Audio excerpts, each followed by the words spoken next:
Hello and welcome to my channel. It is currently August 31st and I want to share with you all the books I read in August. First of all, I just want to say I typically do not read this many books. I did a 48-hour readathon a couple weeks ago where I read 7 books in 48 hours. So that kind of takes into play why I read 18 books this month. So before we get into it, I just want to say thank you so much for watching my videos. Make sure you like, subscribe.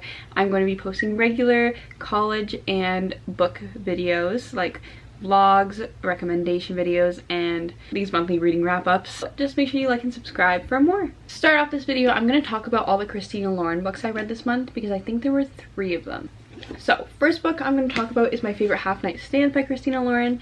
I actually like this book. It wasn't my favorite one by her, but I read it in a day. A pretty simple romance.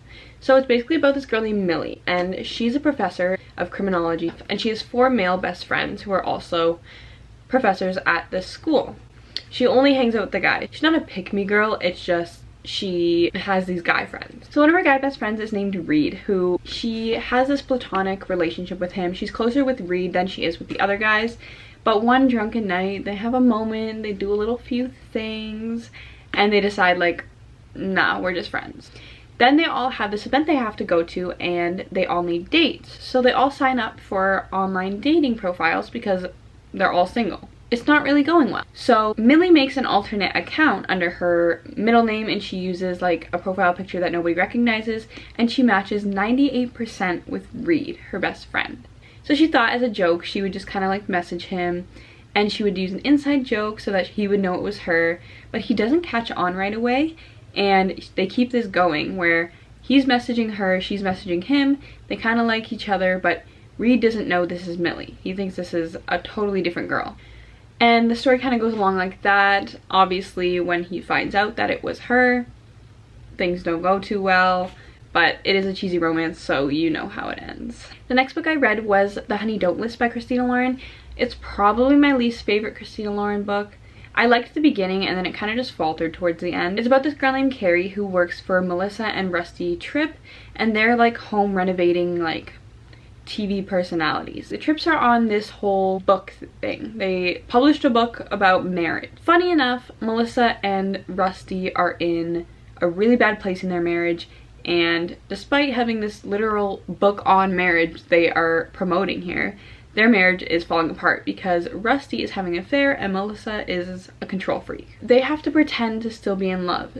So Carrie, who is Melissa's assistant, and James, who is Rusty's assistant, have to go on this tour now and try to make the public think that they're still a happy married couple. In the meantime, Carrie and James, the assistants, also don't like each other. I thought it was a really good book. I didn't like the ending. I feel like it just kind of ended abruptly, but something didn't hit for me.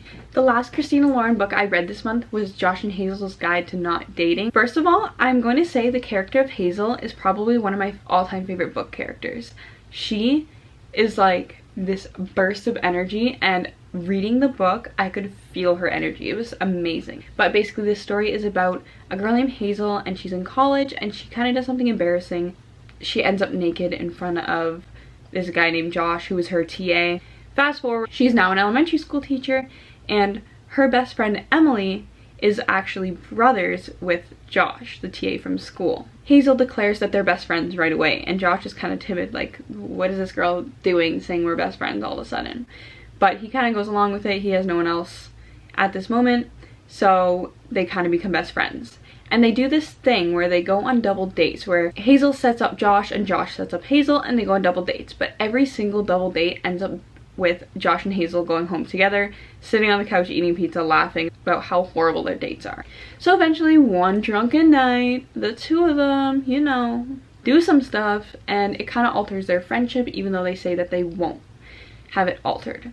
Josh and Hazel's dynamic was, I loved it so much. It was actually amazing. Moving on from Christina Lauren, I read Taylor Jenkins Reid Malibu Rising. I had been saving this book for the end of August when I could finally read it by the pool, and let me tell you, this did not disappoint.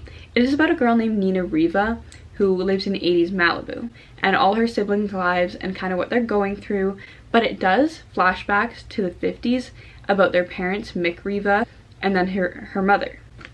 So Mick Reba is an up-and-coming singer back in the 50s and falls in love with their mother. However, fame does get to him and he begins to have affairs and kind of ruins his relationship with their mother and ruins his relationship with his children. This book is so heartbreaking because a lot of the same things that happened with Mick and Nina's mother happened to Nina and her siblings. I thought it was going to be another overhyped TikTok book, to be quite fair, but it's not. This book is so close to my heart. I love Malibu Rising so much. On the topics of books that I absolutely loved, The Bride Test by Helen Huang.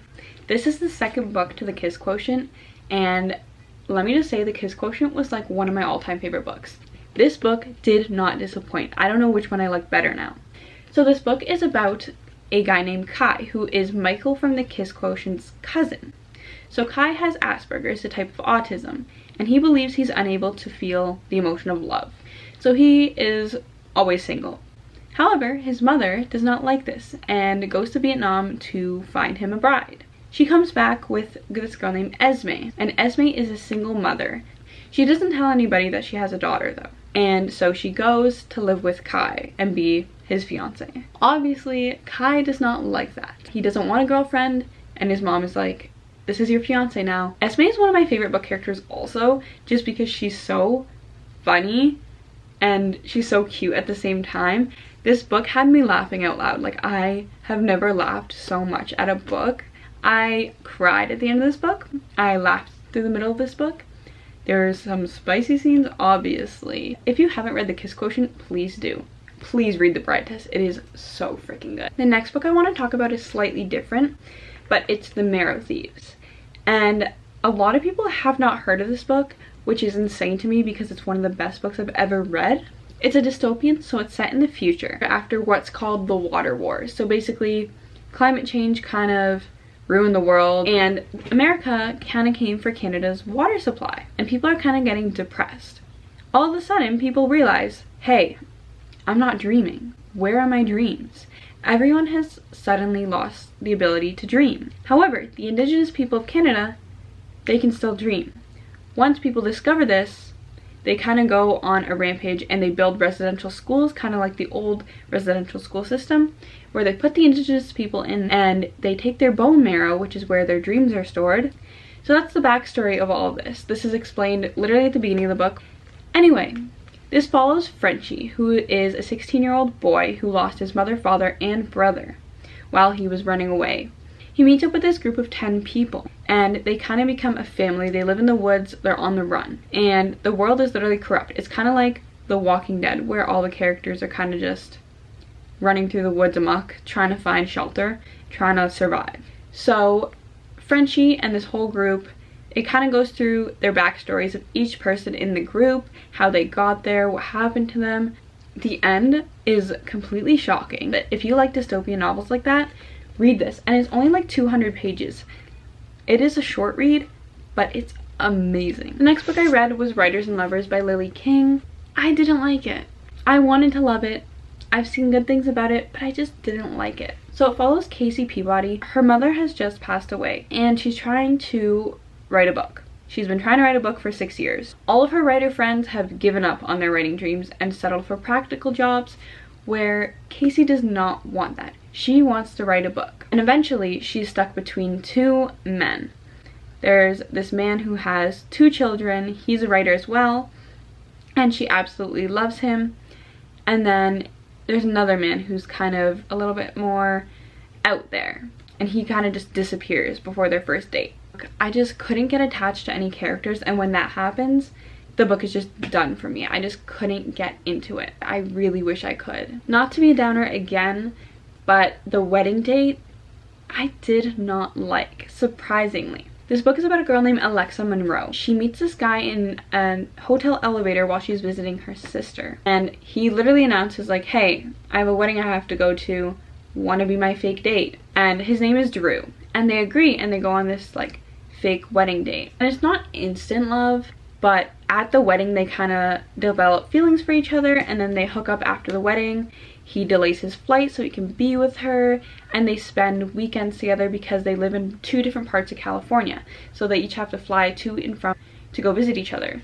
He's a pediatrician, and she works in the mayor's office. So they both have really high demanding careers, so they can only see each other on weekends. This book just wasn't enough slow burn for me. And also, I absolutely hate the character of Drew. He is not book boyfriend worthy. Literally every time him and Alexa got in a fight, he was like, oh, screw Alexa, I don't need Alexa, Alexa blah blah, like, okay, and then someone had to convince him that, hey, you're in love with Alexa. He was just not book boyfriend worthy. I hate Drew. Alexa, she's a queen. Drew, Alexa deserves better. Next book I read was The Dinner List by Rebecca Serro, and I didn't expect to like this book because I've never heard of it, but surprisingly this was like a 4-star for me. So it's about this girl named Sabrina, and on her 30th birthday she is sitting down to dinner with 5 people, dead or alive, who she would most want to have dinner with. So it includes of her best friend Jessica, her dad who is deceased and she literally has never met, her favorite professor from college, Audrey Hepburn, and her ex Tobias. During this dinner they kind of encapsulate everything that has gone on between Sabrina and each of the characters at the dinner table. Other than Audrey Hepburn, she just loves Audrey. There's also past flashbacks to her relationship with Tobias, because Tobias is now her ex at this current dinner, and kind of how they fell madly in love and kind of how their relationship kind of ended up faltering. You also find out that Tobias is deceased at the dinner, and with the flashbacks back to their relationship and how it faltered, you figure out they weren't together when he died and how much she regrets that. This book was really eye-opening, and it was all about like regrets and falling in love and falling out of love and the struggles of relationships. I actually really enjoyed it. I would recommend this. Next on our list is Fix Her Up by Tessa Bailey. So this book was spicy. It's about a girl named Georgie Castle, and she's kind of seen as a child. She has a bunch of older siblings. She's the youngest. And she has a career as a professional clown for birthday parties. Her brother's best friend Travis is a big baseball player, and when his career comes to a sudden halt, he moves back to his hometown. Georgie has had a crush on Travis for as long as she can remember, and everyone knows this except for Travis. Travis has this reputation of being a ladies' man and hooks up with every girl that he lays his eyes on. He wants to get his reputation better so that he can land a job reviewing baseball and like the behind the scenes reporter guy of baseball. I don't know of sports, but that's what he wants to do. But he needs to get his reputation up in order to do so. That's where Georgie steps in and suggests that they fake date, because it'll get Georgie a reputation that, hey, maybe she isn't a child, she finally has a boyfriend. And it'll get his reputation, hey, he's dating this innocent hometown girl, maybe he's a sweetheart, in order to benefit their own reputations. However, Georgie is in love with him and he doesn't know this. He's just like, cool, might as well date this girl. Georgie's brother does not like that and ends up telling Travis, hey man, my sister's in love with you, why are you fake dating her? She's gonna catch the feels. In the end, obviously, things happen between the two of them. He realizes, hey, Georgie isn't this little kid anymore. She's actually kind of cool, and I actually kind of like her. On the topic of Tessa Bailey, I did read It Happened One Summer. I didn't like this book as much as I thought I would, but then again, I kind of knew it was going to be hyped up on TikTok.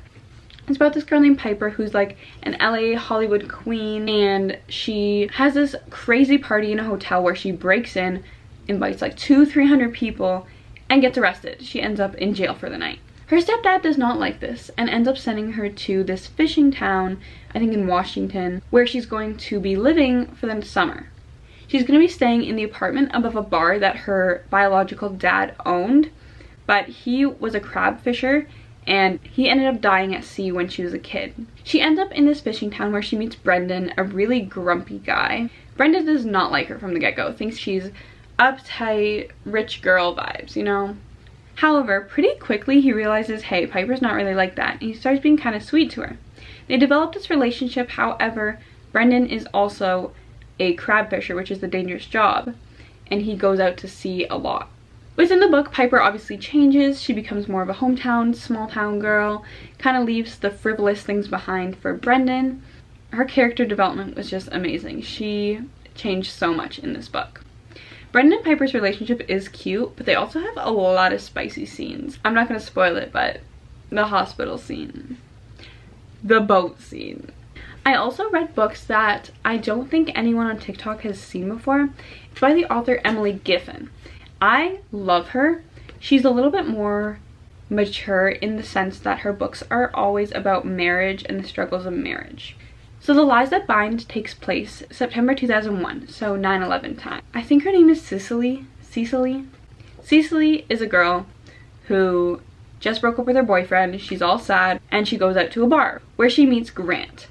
They instantly fall in love. Her and Grant have a really good relationship for a little while, and then he announces that he's going away for the summer because his brother has ALS and they're going to do some studies overseas. Cecily's obviously sad, but the relationship is kind of new, so it doesn't matter too much. So Grant arrives home on September 10th and visits Cecily as soon as he's home. They reunite, they have a nice night together, and then he goes away to work. The next day is 9/11. Cecily remembers that Grant works in the Twin Tower buildings. So she's flipping out. She doesn't know where he is.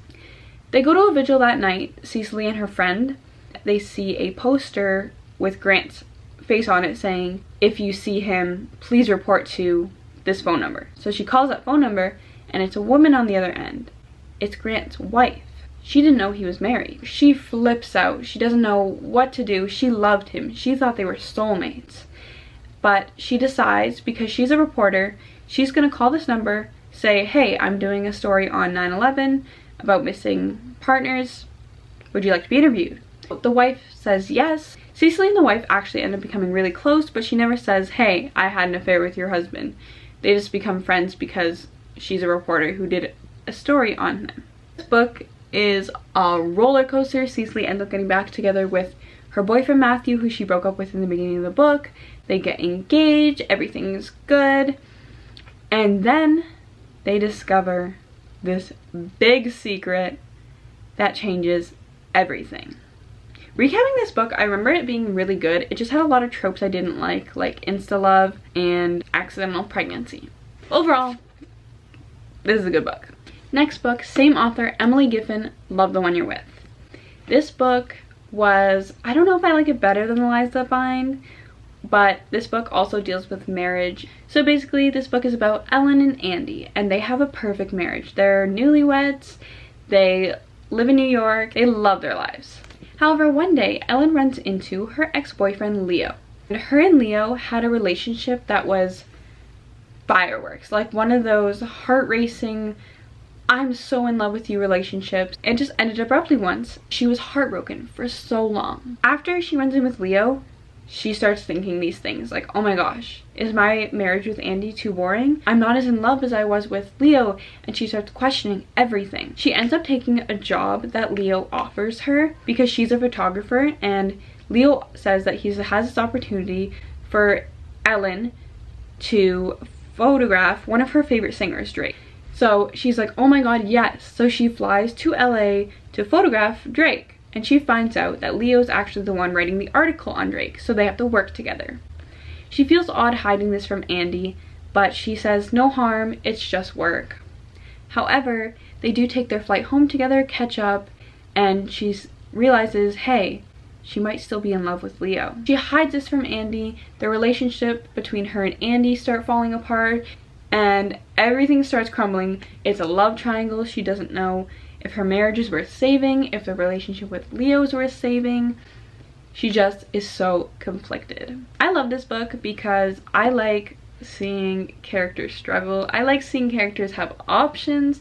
I'm a big fan of the love triangle, but I like seeing the characters struggle. It's so much more entertaining. The next book that I read was actually The Perks to Being a Wallflower. I'd never read it before, and it was suggested to me by someone on my private Snapchat book story.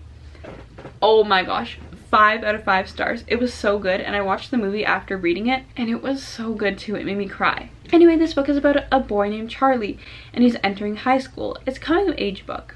It's written in the form of letters. So Charlie doesn't really have friends until he meets Sam and Patrick. They're older, they're in like 12th grade, they're gonna graduate this year. But they're kind of misfits also. However, they do have this big group of friends that puts on like the Rocky Horror Picture Show. They do all these things together. They have parties. They introduce Charlie to drinking, smoking, parties, not in a bad way, just in a way that this is his first time experiencing these things. Charlie is a wallflower. He sees so many things that people have going on in their life and he never says a word about it. That's why people like him. So Charlie's also dealing with memories of his Aunt Helen, who passed away, and things happened with her. I'm not going to spoil it, but he has a history of mental health issues. So while he's also trying to grow up, he has these mental health issues that are kind of colliding in his life. I absolutely loved it. I would 10 out of 10 recommend. If you haven't read it, please read it, and once you're done reading it, watch the movie because it is so good. I swear we're almost done. But this month I wrapped up reading the Off-Campus series.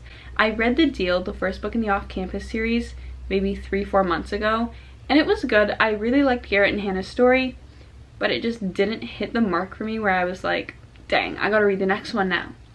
However, I purchased the next book, The Mistake, on my Kindle, and I was like, alright, we'll read it.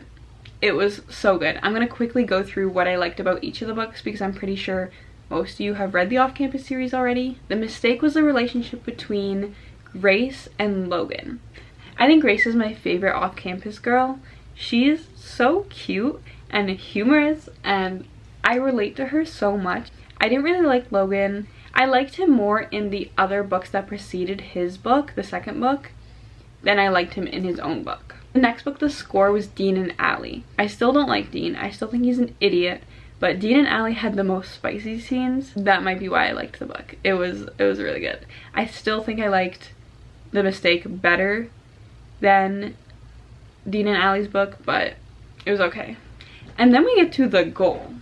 It's funny because the way that The Score ended was you find out this big thing between Tucker and Sabrina, and then all of a sudden you flash forward to their book and it goes back in time. So The Score and The Goal are set in the same time. At the same time where Dean is falling in love with Allie, Tucker's falling in love with Sabrina at the same time, but they're two separate books.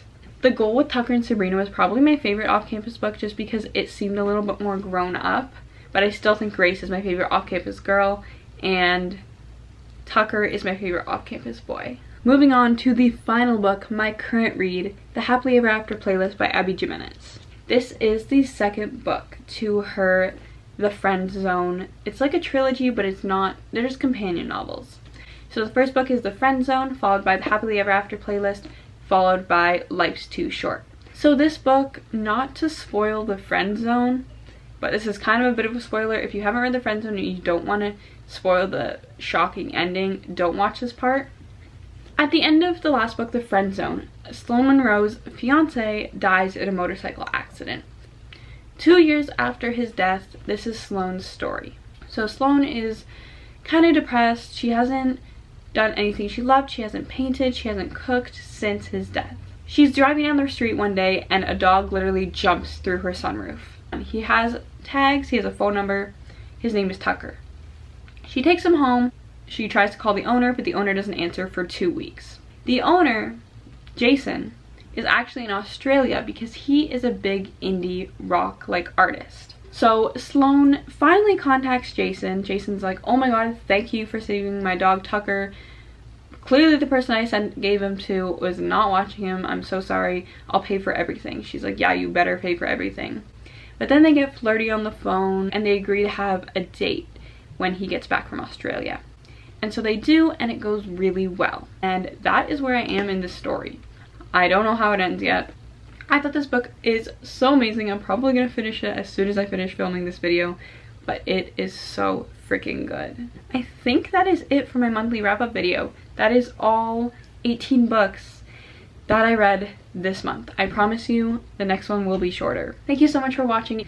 As said before, if you want to see more book and college content, please subscribe. I will be posting lots, and also follow my TikTok at Love of Words where I post consistent book videos. Anyway, thank you for watching. I hope you enjoyed. Bye!